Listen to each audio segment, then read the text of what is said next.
Bonjour Olivier Faure. Bonjour Marc Fauvel. Vous êtes l'homme qui veut réconcilier les gauches. Vous lancez aujourd'hui une plateforme participative en vue de 2022. On va en parler ce matin. D'abord un mot, si vous voulez bien, sur la situation sanitaire. Depuis plusieurs jours, vous plaidez pour qu'on ait recours à des reconfinements par territoire plutôt qu'à des mesures à l'échelle de tout le pays. Pourquoi ce choix ?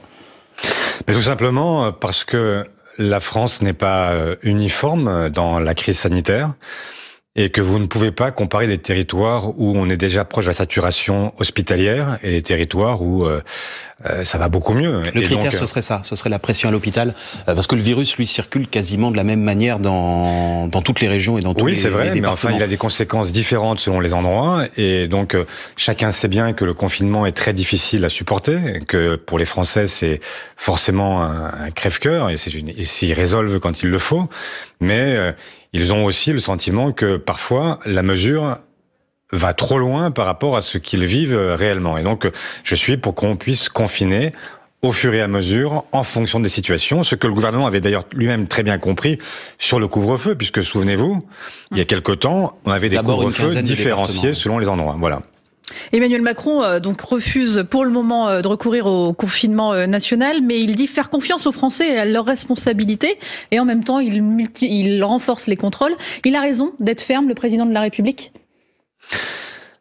Moi, je suis contre toute forme d'infantilisation des Françaises et des Français. Il fait appel à la responsabilité, là. Et donc, il vaut mieux faire appel à leur responsabilité. Je pense que les Français sont conscients de ce qu'ils vivent, sont conscients des modes de circulation du virus et sont inquiets devant l'apparition de nouveaux variants. Et donc, il faut d'abord faire appel à leur responsabilité, d'abord leur rappeler aussi quels sont les dangers que nous courons ensemble et ne pas être en permanence... Enfin, moi, je n'aime pas ce régime d'attestation, etc., qui donne le sentiment que quand on promène son chien, il faudra en plus qu'on en apporte la preuve. Donc voilà. Les contrôles en plus, là, vous dites non ? Écoutez, moi je suis pour qu'il y ait des contrôles, mais enfin je suis pour qu'on fasse attention aussi quand on crée des bouchons le soir à 18h et que ce sont les contrôles qui créent la situation dans laquelle se retrouvent les gens et qui ne peuvent pas accéder à leur domicile à 18h parce qu'ils sont coincés dans un bouchon. Je trouve qu'on confine à l'absurde. Mais bien sûr qu'il faut contrôler et il faut faire respecter une règle qui nous est collective. Est-ce que le gouvernement a bien fait de fermer les frontières, même s'il y a quelques exceptions évidemment ? Oui. Moi, je l'ai demandé aussi il y a quelques semaines. Pourquoi ? Parce que il y a des situations différentes. Moi, je ne voudrais pas qu'on pense que les frontières, c'est le remède miracle. Ça n'est pas le remède miracle. Et jusqu'ici, ça n'avait même aucun intérêt. Pourquoi ? Parce que vous avez en fait des gens qui circulaient d'un bout à l'autre du monde, mais qui avaient le même Covid. Et donc, que vous soyez issus d'Afrique du Sud, du Brésil, d'Angleterre, etc., vous veniez avec le même Covid que celui que nous avons déjà. Ça n'aurait pas été utile au début de l'épidémie, quand il y avait relativement peu de cas en France ? Quand il y avait peu de cas en France, ça n'a pas changé grand-chose. La réalité, c'est que maintenant, nous avons une difficulté, c'est que nous avons des variants qui peuvent être là, des variants dominants, et qui peuvent, d'un seul coup, nous précipiter dans un autre monde. Et donc, je crains malheureusement que ça n'arrive, mais il faut que ça arrive le plus tard possible pour pouvoir, entre-temps, avoir vacciné le plus grand nombre de personnes. Et c'est la raison pour laquelle j'ai plaidé pour que les frontières soient effectivement fermées. Et fermées, encore c'est beaucoup dire, puisqu'elles sont simplement, en réalité, filtrées, puisqu'il faut des tests PCR pour pouvoir rentrer sur le territoire, mais ça me paraît être une mesure absolument indispensable pour retarder l'arrivée des variants et faire en sorte que nous puissions gagner cette course de vitesse contre ces variants. Alors sur la fermeture des frontières, justement, depuis plusieurs semaines à gauche, des voix se font entendre pour dire qu'il faut aller plus loin, comme Arnaud Montebourg, comme François Ruffin aussi. Écoutez ce qu'il dit sur la fermeture des frontières nationales. Moi, je suis favorable au retour des frontières sur capitaux, marchandises et personnes. Je pense que les frontières ne sont pas quelque chose de négatif. Les frontières permettent de se construire aussi. Des frontières sur capitaux, marchandises et personnes. Il faut aller vers une forme de protectionnisme, donc ? Je peux reprendre la phrase de François Ruffin, et les frontières, ça dépend où on les met. Moi, je suis d'accord pour mettre des frontières aux bornes de l'Europe. Je suis pour que nous puissions, par exemple, exiger... Oui, c'est pour ça que moi je vous parle des frontières européennes. Je suis favorable à l'idée, par exemple, qu'il y ait des écluses aux frontières européennes. C'est-à-dire qu'on exige de ceux qui veulent importer dans notre territoire, qu'on exige des conditions qui sont des conditions écologiques, des conditions sociales, des conditions sur, par exemple aussi le non-recours à l'esclavage ou à des formes aujourd'hui de crimes contre l'humanité. Il y a une législation là, Monsieur Faure, sur les frontières au niveau européen. Il y a une législation. Ça existe déjà.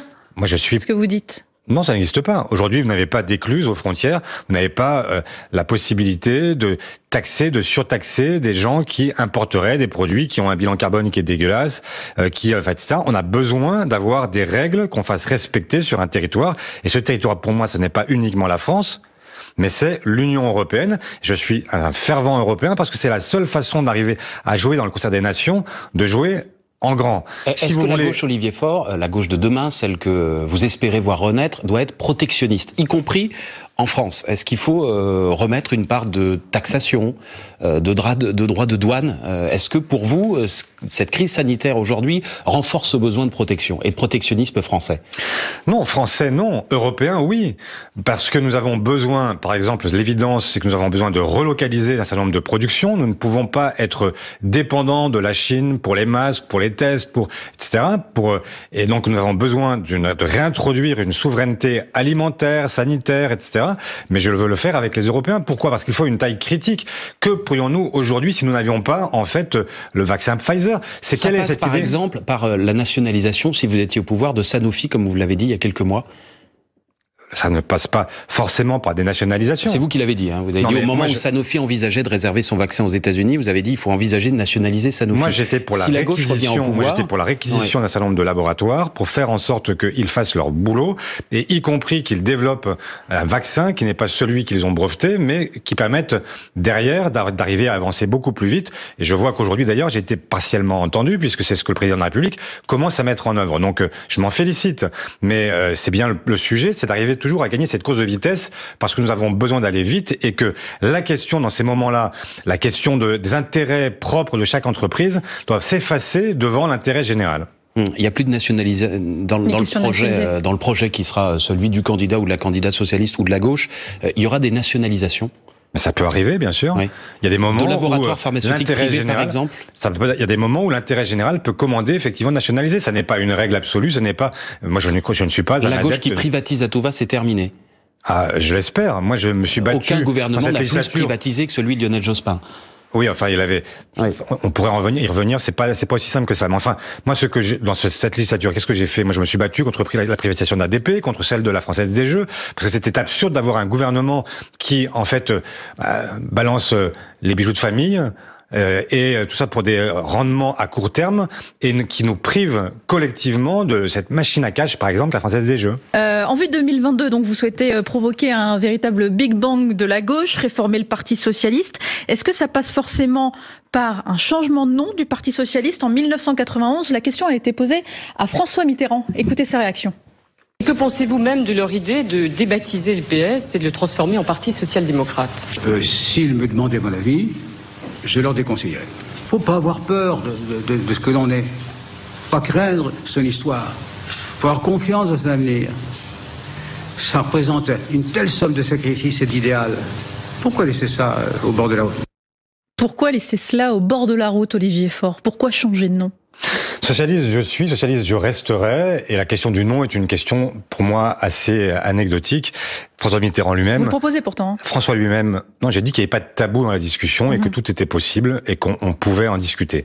Et François Mitterrand lui-même, quand il est devenu premier secrétaire, il était, en fait, avec lui, l'histoire de la gauche, c'était l'histoire de la SFIO, avec Jaurès, avec Blum, et lui, il l'a transformé en Parti socialiste. Ça prouve bien que la question du nom a peu d'importance. L'essentiel, ce sont les valeurs auxquelles on croit, l'histoire à laquelle on se réfère et l'avenir que l'on propose aux Françaises et aux Français. Et donc, effectivement, cette question-là n'est pas taboue, mais elle n'est pas pour moi l'essentiel. Vous souhaitez qu'elle soit tranchée par les militants? Oui, je souhaite que ce soit tranché au final, quand nous aurons... Moi, je souhaite quoi? Je souhaite qu'on ait la capacité à refonder une grande formation politique qui attire au-delà de ce que nous sommes aujourd'hui, qui prenne aussi la mesure de nos propres évolutions, nos propres changements. Nous avons, par exemple, sur la question écologique, beaucoup évolué, beaucoup avancé, et c'est heureux. Et donc, je souhaite que tout ça soit complètement pris en compte. Voilà. Ça veut dire que vous voulez que ce grand parti parti de gauche soit aussi un parti écologiste, que les Verts n'aient plus le monopole de ces questions-là. Mais de la même façon que nous n'avons pas le monopole social, parce que les Verts sont, je l'espère, aussi capables de s'intéresser à ces questions-là, bien sûr, nous sommes aussi un parti écologiste aujourd'hui. Alors un cas concret, est-ce que vous considérez par exemple que la question du nucléaire aujourd'hui fait partie des solutions, ou est-ce que vous considérez comme les écologistes que c'est un problème ? Mais c'est les deux à la fois. Ah oui, mais alors là... Non, c'est pas du en même temps. C'est simplement que moi, je suis évidemment pour que nous puissions aller vers des énergies propres, mais dans l'intervalle, est-ce que vous voulez faire comme les Allemands ? Est-ce que vous voulez qu'on rouvre les centrales à charbon, qui sont encore plus polluantes et qui provoquent des émissions de gaz à effet de serre qui sont monstrueuses ? Tout ça parce que vous refusez le nucléaire. Donc, l'énergie nucléaire est vraisemblablement une énergie de transition. D'avenir ou pas ? D'avenir provisoire. C'est-à-dire que moi, je ne souhaite pas que nous prolongions indéfiniment la question nucléaire, mais le nucléaire, ça a été aussi l'indépendance énergétique de la France. C'est aussi une énergie qui n'est pas une énergie qui est... Alors, elle est polluante parce que il faut derrière se poser la question du traitement des déchets, et puis parce qu'elle peut être dangereuse en cas d'incident. Mais la réalité aussi, c'est que elle permet, dans un premier temps, d'éviter les gaz à effet de serre. Je vous pose la question autrement. Il y a des chantiers qui sont en cours, ce sont ceux des EPR. Là, on en reprend, si vous me passez l'expression, pour des décennies et des décennies, si on ouvre cet EPR, ce nucléaire de nouvelle génération. Si la gauche revient au pouvoir, est-ce qu'on maintient les projets ou est-ce qu'on les arrête tout net ? C'est une discussion que nous aurons au moment où nous parlerons du projet commun avec les écologistes. C'est négociable. Je souhaite, ce que je vous dis ce que moi je pense. Après, on verra bien ce que nous disent et on verra comment est-ce qu'on peut arriver à trouver un compromis. Moi, je pense que dans la phase où nous sommes aujourd'hui, où les énergies renouvelables ne sont pas encore arrivées à maturité, que nous n'avons pas la capacité de maintenir une indépendance énergétique, eh bien, plutôt que de recourir au gaz russe ou de passer par le charbon, je préfère encore du nucléaire français. Et donc, pour une période transitoire, mais pour une période qu'il faut imaginer, il faut des scénarios sur la table, faire en sorte que nous ne parlions pas uniquement de principes et nous soyons concrets pour dire aux Françaises et aux Français qu'on va maintenir aussi leur confort, leur mode de vie, etc. Donc c'est plutôt important de le dire et de pas simplement être sur les principes. Vous avez sans doute pris connaissance, Olivier Faure, du sondage que France Info a commandé avec nos confrères de l'Obs à l'Institut Ipsos Soprasteria. Salia Braclia va nous en rappeler. Je me doutais un peu. On apprend plein de choses. Si les personnalités de gauche partaient en ordre dispersé à la présidentielle de 2022, aucune n'atteindrait les 10% des intentions de vote. Jean-Luc Mélenchon 9%, Anne Hidalgo 8%, Yannick Jadot 7%, Arnaud Montebourg 4%. Tous seraient très loin derrière Emmanuel Macron et Marine Le Pen. Ça veut dire que c'est soit l'unité au premier tour, soit la défaite assurée. Qu'est-ce que je dis depuis 3 ans que je suis Premier secrétaire ? Faites-moi grâce de cette constance et de cette cohérence. Je n'ai cessé d'expliquer aux uns et aux autres que nous avions peut-être une occasion de provoquer l'alternance, mais que nous pouvions aussi être la gauche la plus bête du monde. Eh bien, je souhaite que ce sondage-là fasse réfléchir chacune et chacun. Et donc, ce que j'ai dit et que je répète une fois encore aujourd'hui, le moment venu, il faudra choisir là où le meilleur d'entre nous. Et faire en sorte que nous puissions provoquer cette tendance. C'est pas si simple que ça, parce que quand on fait le total gauche, on atteint péniblement les 30% d'intention de vote aujourd'hui. C'est 13 points de moins qu'en 2012 lors de la victoire de François Hollande. Et c'est même 6 points de moins du total de 2007 quand Ségolène Royal a perdu l'élection présidentielle. Ça veut dire que ça va être difficile de gagner une élection présidentielle dans ce contexte-là. Et ces 30%, c'est en incluant le score de Jean-Luc Mélenchon. Oui. Mais bien sûr, mais regardez ce qui se passe à droite. La droite se partage, entre la République en marche et les Républicains. Ils ont aussi un espace qui s'est rétréci parce que vous avez l'extrême droite qui a pris aussi beaucoup d'espace, beaucoup trop d'espace. Et quand on voit qu'elle est aujourd'hui à 32% entre Dupont-Aignan et Marine Le Pen, forcément, il y a des questions à se poser. Mais donc moi, ce que je souhaite, c'est que dans ce moment qui est si particulier, où malgré tout les Françaises et les Français disent sondage après sondage, et c'est ce que j'entends dans la rue en réalité, à chaque fois que les gens m'accostent, me disent on ne veut pas revivre ce deuxième tour entre Marine Le Pen et Emmanuel Macron, on veut un autre choix. Et les Françaises et les Français nous ont habitués depuis 50 ans maintenant ou presque à créer la surprise. Moi je souhaite que la surprise elle vienne de la gauche. Et donc si on ne veut pas que la surprise vienne de l'extrême droite, il faut que la gauche se réveille. Il faut que nous puissions ensemble réveiller l'espoir. C'est ça qu'il faut. Et si nous sommes suffisamment intelligents pour le comprendre, pour arrêter ce tout à l'ego qui crée une situation incroyable où on est en permanence en train de se taper dessus, alors que nous avons des différences qui existent, et c'est vrai, et qui justifient nos différents partis. Mais enfin, c'est pas suffisamment éloquent pour que ça nous divise à ce point de ne pas pouvoir faire chemin ensemble. C'est quand même incroyable. Est-ce que vous avez des contacts, il faut s'unir. Par exemple, avec Jean-Luc Mélenchon. Est-ce que vous vous parlez? Est-ce que vous discutez? Est-ce que vous avez des idées communes pour le projet? Ah bah, il y a forcément des idées communes pour le projet, bien sûr. Est-ce que vous en discutez ensemble? Non, nous n'en discutons pas ensemble. Depuis quand vous ne l'avez pas vu? Bah, je le vois toutes les semaines à l'Assemblée. Ouais, bon. C'est pas mauvaise question. En dehors de l'Assemblée nationale où vous vous côtoyez dans l'hémicycle, est-ce que vous parlez, est-ce qu'il vous arrive de vous réunir ces derniers mois pour parler de la suite? Non, ça n'est pas arrivé. Ça n'est même d'ailleurs jamais arrivé depuis que le début de la législature. En fait, nous n'avons jamais parlé. Jean-Luc Mélenchon avait pour projet jusqu'ici de remplacer tout le monde. Bon, bah, il s'aperçoit que ça ne marche pas, donc maintenant il faut qu'il se pose la question de savoir ce qu'il fait. Et il vous a écrit, Jean-Luc Mélenchon, pour justement vous demander d'amener des idées à son projet qui existe déjà. Vous lui avez répondu? J'ai pas reçu de courrier de Jean-Luc Mélenchon. Il dit qu'il a écrit à toutes les formations de gauche. C'est pas arrivé au Parti Socialiste. Mais moi, ce que je lui dis depuis le début... de poste. Oui, ça peut être ça. Qu'il écrit encore Ruud Solferino, c'est peut-être aussi le problème. C'est la maison qu'il connaissait. Qu'il a bien connu à l'époque. Qu'il a bien connu. Mais moi, ce que je lui dis... Depuis le début, je lui dis, en fait, la question du rassemblement, ça ne peut pas être avec des préalables. Ça n'est pas, je suis candidat, suivez-moi.